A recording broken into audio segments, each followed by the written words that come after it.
Terima kasih sudah setia bersama channel ini. Jangan lupa like, komen dan subscribe. Selamat membaca dan mendengarkan. Bab 821. Hector tersenyum malu sambil melanjutkan, ngomong-ngomong, bukankah Tuan Neman mengatakan, Anda menginginkan bantuan saya untuk membunuh Jack? Saya memberitahu Anda saat itu, keluarga Wilson juga sangat membencinya. Saya bertanya-tanya, apakah Anda sudah menghubungi keluarga Wilson? Apakah mereka setuju untuk membantu Anda? Lee tahu betul tentang niat Hector, hanya dengan mendengarkannya. Hector masih menolak untuk bekerja sama dengan mereka. Dia ingin mereka melakukan pekerjaan kotor untuknya, sehingga dia tidak perlu melakukan apapun. Hector pasti sangat berharap, klan Lang dan keluarga Wilson akan bekerja sama, dan membantu Hector untuk menyingkirkan Jack. Lee menyeringai padanya saat dia menjawab, saya telah menghubungi keluarga Wilson, dan memang benar mereka sangat ingin membunuh Jack. Namun, setelah berdiskusi cukup lama, kami sampai pada kesimpulan yang sama. Jack adalah petarung yang sangat kuat. Kemampuan bertarungnya sebanding dengan Raja Perang. Jika kedua belah pihak bekerja sama, kita mungkin tidak akan mampu untuk mengalahkannya. Selain itu, dia telah membunuh 300 orang-orang kita sebelumnya. Lee dengan sengaja menghela napas keras sebelum melanjutkan, kami tidak memiliki cara lain. Kami tidak yakin kami bisa menang, meskipun jika kedua kekuatan kami digabungkan untuk bekerja bersama-sama melawannya. Itulah mengapa, kami hanya bisa menahan ini sampai dengan hari ini. Sudut mulut Hector sedikit berkedut. Dia memikirkannya dan berkata, bagaimana dengan ini, apakah Anda pikir kita akan memiliki peluang, jika kita bertiga bekerja bersama? Dalam hati, Lee sangat senang mendengar tawaran Hector. Tetapi, dia tetap bersikap tenang dan menjawab, apakah Anda serius kali ini, Tuan Hector? Anda tidak sedang bercanda, kan? Hector menghela nafas tak berdaya dan berkata, tentu saja, saya tidak sedang bercanda. Saya serius dengan apa yang saya katakan, karena kami telah menderita kerugian yang cukup besar. Kami seharusnya berdagang dengan keluarga Watson kemarin, dan saya memperkirakan ada sekitar 500 hingga 600 orang dari kedua belah pihak. Untuk amannya, saya meminjam 3 master dari Kingston Hall, dan saya tidak tahu bagaimana menyampaikan berita itu kepada bos saya. Apakah sesuatu yang serius telah terjadi?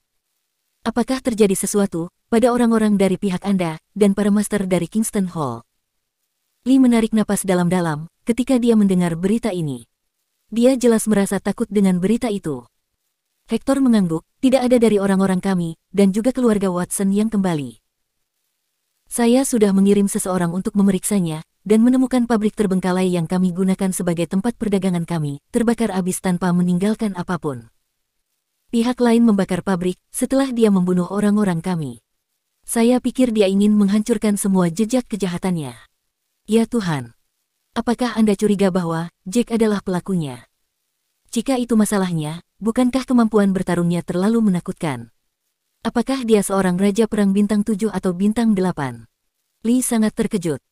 Dia mengira Hector ingin menyingkirkan Jack karena kematian 3 orang dari Green Sky Hall. Tetapi, dia tidak pernah menyangka Green Sky Hall bisa menderita kerugian sebesar itu. Ternyata, Green Sky Hall tidak sekuat yang mereka klaim. Entah bagaimana ceritanya, Kingston Hall terseret ke dalam kekacauan karena mereka kehilangan beberapa master. Semua orang tahu, kepala Kingston Hall adalah seseorang dengan temperamen yang buruk, dia pasti akan membalaskan dendam saudara-saudaranya ketika dia tahu apa yang telah terjadi kepada mereka. Meskipun itu tidak terlihat di wajahnya, Hector secara internal resah. Jika itu masalahnya, akan sangat sulit bagi kita untuk membunuhnya. Kita tidak akan berhasil menyingkirkannya, meskipun jika kita bertiga bekerja sama. Jadi, saya berencana untuk pergi ke tempat bos saya, dan meminta Kingston Hall untuk membantu kita. Mungkin, dengan kita berempat bekerja sama, kita akan mampu menyingkirkan bajingan itu. Baiklah, sebaiknya Kingston Hall dengan sukarela bergabung dengan kita. Jack tidak akan bisa selamat dari serangan kita kali ini. Lee berdiri dengan gembira dan berkata, bagaimana kalau kita meminta keluarga Wilson untuk datang, dan kita akan pergi mengunjungi bosmu bersama-sama, untuk mendiskusikan bagaimana kita bisa melenyapkan Jack. Hector mengangguk, itu ide yang bagus. Kita akan membutuhkan banyak orang, dan banyak petarung yang cakap, jika kita ingin membunuh Jack. Tidak hanya itu, tetapi kita harus memastikan dia sedang sendirian, ketika kita melakukan serangan bersama-sama. Saya pikir, orang itu memiliki seseorang yang selalu membantunya dalam kegelapan. Itulah mengapa kita kehilangan begitu banyak orang kali ini. Lagi pula, dia telah berada di tentara selama 5 tahun, dan seharusnya dia banyak mengenal para veteran tentara. Seseorang yang dapat bertahan 5 tahun di medan perang, tidak dapat dianggap sebagai prajurit biasa. Tentu saja, selama Green Sky Hall dan Kingston Hall menyetujui untuk bekerja sama, tidak akan sulit bagi kita untuk membunuh Jack. Lee sangat percaya diri. Lee, awalnya waspada terhadap Hector, ragu-ragu apakah dia tulus untuk membantunya. Tetapi, sepertinya Jack telah menggali kuburannya sendiri. Jack tidak hanya mengganggu bisnis Hector, tetapi dia juga membunuh begitu banyak orang mereka, dan ini memaksa Hector membuat keputusan untuk bergabung dengannya. Bab 822. Tidak lama kemudian, Hector Zaborowski, Lineman, dan David Wilson pergi ke Kingston Hall bersama bawahan mereka. Para pemimpin dari keluarga kaya dan klan yang kuat berkumpul di tempat yang sama untuk membahas bagaimana cara mereka untuk menghukum menantu yang menikah dengan keluarga Taylor. Sementara itu, Timothy Drake, yang berlinang air mata, sedang berbaring di tempat tidurnya sendirian. "Jack, kau bajingan!" Kutuk Timothy dengan marah, tinjunya mengepal erat seperti yang dia lakukan. "Aku, Timothy Drake, bersumpah akan membunuhmu." Dia tidak pernah mengira, dia akan melihat hari ketika bagian pribadinya akan terpotong seluruhnya. Dia tidak pernah menyangka, dia akan menjadi Kasim dalam kehidupan nyata. Di sisi lain, ayahnya secara terbuka mengumumkan, dia hanya menderita cedera ringan. Itulah yang menyebabkan, Timothy sangat marah dengan keadaannya saat ini. Dia tidak mengerti, mengapa ayahnya begitu takut pada Jack. Dia tidak percaya, mereka tidak dapat menyingkirkan Jack dengan kekuatan seluruh keluarga Drake. Kekhawatirannya terus bertambah, ketika James tidak hanya menyerahkan South City Group kepada Tanya, tetapi ada juga beberapa perusahaan yang lain. Sementara itu, dia sedang menderita rasa sakit yang luar biasa. Keputusan yang dibuat oleh ayahnya ini, membuat dia tidak memiliki banyak hal untuk dilakukan. Dia hanya bisa mengelola beberapa kafe kecil, dan kafe internet dalam bisnis keluarga Drake. Bisnis kecil itu tidak ada apa-apanya, jika dibandingkan dengan South City Group. Timothy membenci nasib yang menimpanya. Alih-alih menyalahkan kecerobohan dan perilaku impulsifnya, yang berada di bawah pengaruh alkohol, dia malah menyalahkan ayahnya karena tidak membalas dendam.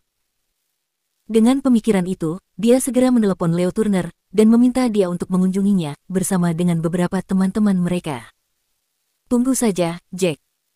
Karena ayahku tidak akan membalaskan dendamku, aku akan melakukannya sendiri," desis Timothy sambil mengepalkan tinjunya. "Aku bukan orang yang bisa kamu tindas sesukamu. Aku, Timothy Drake, tidak akan pernah menerima penghinaan ini." Ketidaksenangan Fiona kepada Jack terus berlanjut saat makan malam. Dia merasakan kemarahan yang luar biasa ketika dia mengingat bagaimana Cecilia dan Kelly pada dasarnya mengolok-olok Fiona pada siang hari tadi. Saat mereka sedang makan malam, Fiona memulai, "Ngomong-ngomong, aku tiba-tiba teringat sesuatu. Bukankah aku sudah memberitahu kalian sebelumnya, bagaimana aku salah mengira harga kalung dengan permata ruby di atasnya? Aku tidak menyadari, ada 0 ekstra di belakangnya. Harga kalung itu adalah $9 miliar dan telah dibeli oleh seorang pembeli misterius. Bagaimana mungkin? Apakah masih ada orang yang mau membeli kalung seharga $9 miliar? Orang itu pasti sangat kaya," sembur Ben setelah mendengar penjelasan ibunya. "Aku ingin tahu, wanita cantik mana yang cukup beruntung untuk bisa memakai kalung yang begitu mewah." Elaine, yang duduk di samping Ben, agak iri dengan kenyataan itu. Fiona dan Andrew merasa cukup puas karena Elaine menjadi pacar Ben. Bagaimanapun, Elaine tidak hanya cantik, tetapi dia juga memiliki sosok yang bagus, tutur katanya yang manis dan sopan, serta sepasang mata yang indah.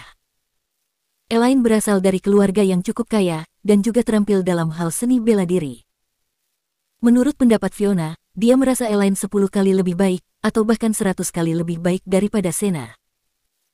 Toko perhiasan sebelumnya menyatakan, kalung itu digunakan untuk meningkatkan publisitas atau hanya digunakan untuk pameran, sehingga dapat dianggap sebagai simbolis toko. Harga kalung itu pasti lebih dari $9 miliar karena masih memiliki banyak nilai tersembunyi. Mereka pasti tidak akan menjualnya seharga $9 miliar dalam keadaan normal. Tidak ada yang menyangka, Selena akan memiliki pengetahuan yang cukup baik tentang hal-hal ini. Dugaanku adalah, toko itu tidak akan menjual kalungnya, jika setidaknya dengan label harga 20 miliar dolar. Aku juga menduga, orang misterius ini pastilah seseorang yang sangat kuat dan kaya, karena mampu membeli kalung itu dengan harga yang sangat tinggi. Bab 823. Aku tidak pernah menyangka, istriku akan memiliki banyak pengetahuan tentang hal-hal seperti itu. Jack memuji Selena, setelah mendengar teorinya tentang kalung ruby. Dia menantikan untuk melihat dengan mata kepalanya sendiri, bagaimana Selena akan terkejut ketika dia memakai kalung ini dalam waktu beberapa hari. Tidak sulit untuk mengetahui hal-hal semacam itu. Mereka telah menggunakan kalung ini untuk mempublikasikan toko mereka untuk waktu yang sangat lama. Mereka juga memamerkan kalung ini di kota-kota lain, jadi aku yakin ada banyak orang yang ingin membeli kalung ini. Namun, mereka tidak pernah menjual kalungnya. Selena meminum anggurnya sambil melanjutkan, selain itu, mereka menghabiskan cukup banyak uang untuk mengiklankan kalung ini. Tidak mungkin mereka akan menjualnya, hanya dengan harga 9 miliar dolar. Sayang sekali. Menantu laki-laki yang menikah dengan keluarga kita, adalah orang yang tidak berguna. Seandainya dia orang yang cakap, putriku mungkin bisa memakai kalung yang begitu mewah. Fiona menghela nafas dan melirik ke arah Jack. Ibu, apa yang kamu bicarakan? Jack adalah orang yang sangat cakap. Kalung mewah seperti itu terlalu mahal, dan itu tidak ada hubungannya dengan kemampuan Jack. Ben segera berbicara atas nama Jack. Selain itu, aku tidak berpikir bahwa putramu, aku sendiri, akan dapat membeli kalung itu, meskipun jika aku bekerja selama sisa hidupku. Fiona sangat kaget mendengar ucapan Ben. Dulu, Ben akan selalu berpihak padanya, dan mendukung apapun yang dia katakan. Sekarang, dia telah berubah sisi, dan berpihak kepada Jack. Andrew, pada banyak kesempatan, juga memihak kepada Jack. Fiona merasa keduanya sangat mengecewakan, karena mereka begitu mudah disuap oleh Jack. Aku tidak peduli. Aku hanya tahu bahwa Jack berjanji kepada kita, makan malam pesta ulang tahun Selena akan menjadi acara yang menggemparkan seisi kota. Aku tidak akan puas, jika pestanya tidak memenuhi harapanku, ejek Fiona, sebelum melanjutkan makan malamnya. Pagi-pagi keesokan harinya, Jack masih terlihat santai dan sepertinya tidak melakukan apa-apa untuk persiapan pesta ulang tahun Selena. Kenyataan itu tidak masuk akal bagi Fiona dan Andrew. Jack memberitahu mereka, dia akan memberi putri mereka pesta ulang tahun yang akan mengaduk-aduk seluruh kota. Akan tetapi, mereka tidak melihat Jack melakukan apa-apa, meskipun hanya sekedar memesan hotel. Setelah Jack mempekerjakan selusin pengawal, dia tidak lagi meminta Dennis Howard untuk terus melindungi keluarga mereka. Tetap saja, Jack memberitahu Dennis untuk selalu siaga, dan dia akan memberitahunya jika ada masalah. Jenny telah dibebaskan dari tugas menjemput dan mengantar Kylie ke sekolah. Dia bertugas untuk mengatur para pekerja dan membayar gaji mereka. Pada saat ini, hari sudah menjelang sore, dan pengawal yang ditunjuk oleh Jack untuk menjemput Kylie di sekolah belum kembali ke kediamannya sampai sekarang. Saat itu, nomor tak dikenal berdering di ponsel Jack. Jack, apakah kamu yang membunuh saudara-saudaraku dari Green Sky Hall? Suara Hector bisa terdengar dari seberang telepon. Jack tertawa dingin dan menjawab, aku sudah memperingatkanmu sebelumnya, tetapi kamu menolak untuk mendengarkanku, jadi aku memberimu pelajaran. Ada apa? Jadi, semua itu perbuatanmu, brengsek. Aku tidak mengira, kamu akan mengakuinya secepat itu. Hector tertawa dan berkata, jika itu masalahnya, datang sendiri dan temui kami. Putrimu dan 2 pengawalmu ada di tangan kami. Kami berada di Menara Putih, di puncak bukit di pinggiran kota. Ingat, datanglah sendiri. Jika kami melihat kamu membawa orang, kami akan membunuh putrimu saat itu juga. Sudut mulut Jack berkedut, tapi dia segera menenangkan diri, menara itu berada di Gunung Blaze, kan? Ya, benar. Ingat apa yang aku katakan dan datang sendiri. Tujuan kita adalah untuk membunuhmu, jadi kami tidak akan membunuh putrimu jika kamu datang sendiri. Tentu saja, putrimu akan mati jika kami mengetahui kamu datang bersama dengan orang lain. Setelah mengucapkan ancaman itu, Hector segera menutup telepon. Bab 824. Gunung Blaze tidak jauh dari pintu masuk kota, dan ada menara putih yang sudah tua di atas gunung. Namun, menara itu telah ditinggalkan selama ratusan tahun, dan tidak ada orang yang berani untuk mengunjunginya. Jack meletakkan teleponnya, dan mengepalkan tangannya erat-erat. Kaulah yang memaksaku untuk melakukan ini, Huff. Jadi, aku tidak diperbolehkan membawa siapapun, ya. Apa mereka pikir, mereka bisa membunuhku jika aku pergi sendiri? Dengan tekad yang bulat, Jack segera melaju keluar kota, dan menuju ke arah Gunung Blaze. Hector, berdiri di puncak gunung, dan membawa teleskop bersamanya. Tak lama kemudian, dia melihat sebuah mobil yang mengemudi ke arah mereka. Benar, itu adalah mobil yang dikendarai oleh Jack, dan setelah mencapai kaki gunung, dia memarkir mobilnya. Dia ada di sini. Bajingan ini benar-benar datang sendiri. Hector tertawa, karena dia datang sendirian, dia sama saja sudah mati. Itu sudah pasti. Kita sudah menyiapkan 1.000 orang untuk menghadangnya. Ada total 1.200 orang di sini, dan mereka semua adalah elit dari klan yang berbeda. Semakin tinggi dia naik, semakin kuat orang-orang yang kita tempatkan di sana. Kata Lee dengan bersemangat. Kita bisa dengan mudah membunuhnya, dengan taktik gelombang manusia. Kata-kata mereka, disambut dengan tawa oleh salah satu pengawal Jack. Kalian benar-benar meremehkan tuan kami. Dia diikat ke salah satu pilar batu besar, yang berada di dalam menara putih, dengan Orchid Yames dan Kylie. Sementara Kylie tidak mengalami cedera, dia dan Orchid terluka cukup parah. Orchidlah yang paling menderita di antara mereka, karena dia memiliki beberapa luka di lengannya, dan banyak noda darah yang mengotori seragamnya, hingga seragam yang dipakainya menjadi warna merah darah. Kami tahu dia adalah petarung yang cukup terampil, maka dari itu, kami menyiapkan banyak orang untuknya. Ini adalah pertempuran yang berkelanjutan, jadi, kami berencana untuk membuatnya lelah.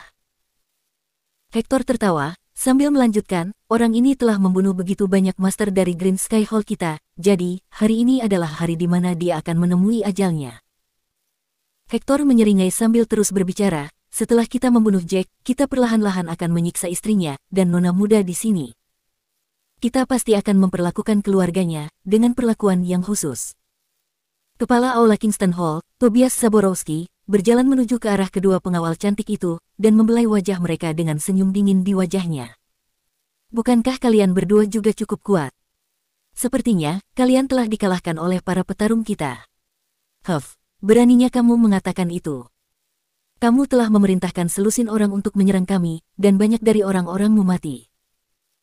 Jika kami tidak terjebak dalam upaya untuk melindungi Kylie, apakah kamu masih berpikir kamu akan bisa menangkap kami? Orchid mengeluarkan suara marah dengan mulut tertutup, tidak terganggu oleh klaim berani Tobias. Bagaimanapun, keberuntunganmu sudah habis hari ini. Beraninya kau menculik putri tuan kita. Itu seperti meminta kematian. Kedua pengawal itu tahu betapa menakutkannya prajurit tertinggi. Tidak ada dari mereka yang pernah melihat kekuatan dia yang sebenarnya. Orchid merasa, tuannya tidak akan menggunakan banyak kekuatan, meskipun jika ada 1.000 lawan. Inilah alasan mereka mengagumi prajurit tertinggi. Meskipun ada beberapa master dari Aula Kingston Hall yang sangat kuat, dan memiliki kemampuan bertarung yang setara dengan Raja Perang, mereka tidak akan bisa membunuh Jack. Kamu bisa berbicara omong kosong semaumu. Kurasa, yang tertinggi yang bisa dia tuju adalah di tengah gunung ini. Tobias, yang merasa begitu percaya diri, menyilangkan tangannya di dada. Aula Kingston Hall memiliki 4 prajurit besar, dan salah satu dari mereka sudah menunggunya di paviliun di tengah gunung. Tentunya, Jack akan merasa begitu lelah setelah dia melakukan banyak pembunuhan pada saat mulai menaiki bukit. Dan, ketika dia mencapai paviliun itu, salah satu master dari 4 prajurit hebat kita sudah menunggunya di sana. Dia dengan mudah akan mampu untuk membunuh Jack. Ini adalah taktik perang, apakah kamu mengerti? Orchid mengabaikannya saat dia menaruh kepercayaan penuh pada kemampuan bertarung Jack. Dia sangat yakin, meskipun musuh Jack adalah orang-orang dalam jumlah besar, tidak banyak dari mereka yang menjadi master sejati. Selain itu, sebagian besar dari mereka lebih banyak tinggal di rumah dan menikmati kehidupan yang nyaman. Mereka tidak memiliki banyak pengalaman bertarung yang sesungguhnya, hal itu sangat mengurangi kemampuan bertarung mereka. Dibandingkan dengan mereka, Jack telah bertarung selama beberapa tahun, melawan master dari negara lain, dan mereka bukanlah orang-orang yang lemah. Beberapa tahun yang lalu, negara musuh sangat kuat, dan negeri Daxia dikalahkan berulang kali. Negara hanya bisa mengirim tentara ke garis depan, siang dan malam tanpa henti. Pada periode itu, para prajurit yang bertugas di garis depan hanya menjalani pelatihan kurang dari setengah bulan, sebelum mereka dikirim ke garis depan untuk melawan musuh-musuh mereka, hidup atau mati. Oleh karena itu, selama 1 atau 2 tahun, ketika Jack dan yang lainnya dikirim ke garis depan, para prajurit yang baru saja bergabung dalam perang dapat digambarkan sebagai barang sekali pakai. Dalam keadaan seperti itu, hanya segelintir orang yang berhasil selamat dan keluar hidup-hidup dari medan pertempuran. Bab 825. Terlepas dari semua itu, Jack berhasil mengatasi tantangan dan tumbuh lebih kuat dan lebih kuat. Kemampuan bertarungnya meningkat secara signifikan di sepanjang garis pertempuran. Dia mengenakan topeng berbentuk naga dan memiliki pedang hitam di tangannya. Selain Jack, tentunya ada beberapa orang yang berhasil bertahan hidup-hidup setelah melalui pertempuran di garis depan. Orang-orang inilah yang di kemudian hari dikenal sebagai 9 dewa perang besar saat ini. Adapun Jack, kemampuan bertarungnya melampaui para dewa perang. Sehingga, meskipun dia kalah jumlah, bukanlah sesuatu yang sulit bagi Jack untuk menghadapi mereka semua. Pada saat ini, Jack baru saja mencapai kaki gunung ketika dia melihat beberapa pengawal keluarga Wilson bergegas ke arahnya. Dia ada di sini. Bunuh dia. Jadi, pengawal dari keluarga Wilson juga ada di sini. Jack langsung menyeringai ketika dia melihat beberapa wajah yang dikenalnya. Dia baru saja tiba di kaki gunung ketika begitu banyak orang bergegas ke arahnya. Dia tahu pada saat itu, dia akan bertemu lebih banyak orang lagi saat dia mendaki gunung. Hari mulai memasuki malam, langit pun berangsur-angsur menjadi gelap. Malam ini ditakdirkan untuk menjadi malam yang berdarah. Dengan seringai dingin masih di wajahnya, Jack menjentikkan pergelangan tangannya untuk memperlihatkan beberapa lusin jarum perak. Dengan lambaian tangannya, jarum perak terbang dengan cepat seperti bayangan. Wosh! Wosh! Banyak orang terbunuh sebelum mereka berhasil mencapai Jack. Orang ini tahu cara menggunakan senjata tersembunyi dan sulit untuk melihatnya, hati-hati. Seseorang berseru ketika mereka melihat beberapa lusin orang langsung jatuh ke tanah saat Jack melambaikan tangannya. Mati. Berdiri di tempat yang lebih tinggi, seorang pria kekar segera melompat dan menerjang Jack dengan senjata pisau besar dan sangat berat. Huff. Terdengar suara kecil kemarahan Jack. Dia menggerakkan tangannya ke belakang, dan tidak ada yang memperhatikan, dia memiliki cincin berbentuk naga di tangannya. Cincin itu mulai berubah saat pedang hitam muncul di tangan Jack. Pedang itu seperti penggaris panjang, dan warna hitamnya seperti arang. Pegangannya berbentuk seperti naga, dan ada tulisan naga hitam di gagangnya. Bagaimana cara dia mengeluarkannya? Pria kekar itu, salah satu master dari keluarga Wilson. Dia adalah salah satu anggota dari 3 pelindung keluarga Wilson, dengan kekuatan yang sebanding dengan mayor. Pria kekar itu tercengang ketika melihat pedang yang ada di tangan Jack, tetapi dia hanya bisa menggertakkan giginya saat dia melanjutkan serangannya. Dia yakin bahwa, karena dia menyerang dari tempat yang lebih tinggi, berat pisau yang dibawanya akan meningkatkan kemampuan bertarungnya. Jack berada di tempat yang lebih rendah, tidak ada cara bagi Jack untuk memblokir serangannya yang kuat. Jack memegang pedangnya dengan kuat, berdiri di tempatnya dan tidak bergerak. Mendering. Setelah suara gemerincing logam bertabrakan terdengar, semua orang tercengang dengan apa yang terjadi selanjutnya. Pisau berat di tangan pria kekar itu terbelah menjadi 2, sayatannya sangat rapi. Bagaimana mungkin?